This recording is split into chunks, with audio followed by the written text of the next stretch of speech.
మగాడ్రా.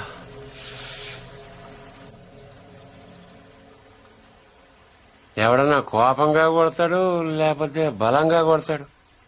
ఈడేంటే చాలా శ్రద్ధగా కొట్టాడు. ఇది ఒక గోడ కడుతున్నట్టు, గులాబీ మొక్కకి అంటు కడుతున్నట్టు చాలా జాగ్రత్తగా పద్ధతిగా కొట్టాడురా. అది మగాడ్రా బుజ్జా. మొన్నటి నుంచి చూస్తున్నాను ఆడు మగాడు మగాడని ఒకటేనా సార్? ఆడు మగాడైతే మేము మాడగలవా?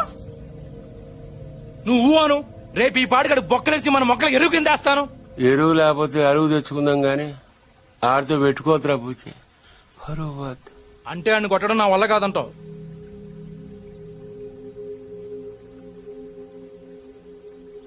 పోని చంపేనా?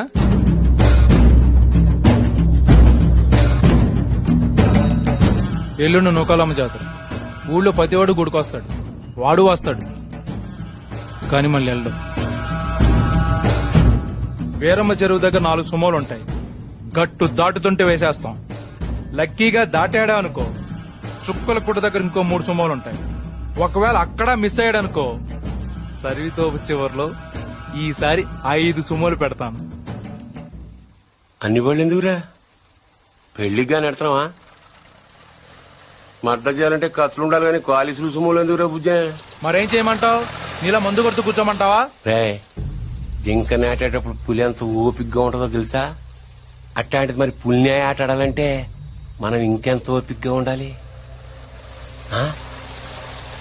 చెట్ల దగ్గర చెరువు దగ్గర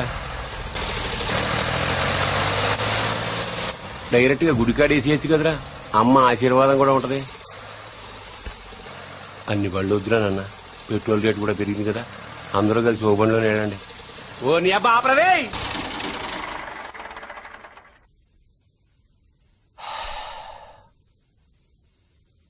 నిశ్శబ్దం ఎంత భయంకరంగా ఉంటుందో చూసావా?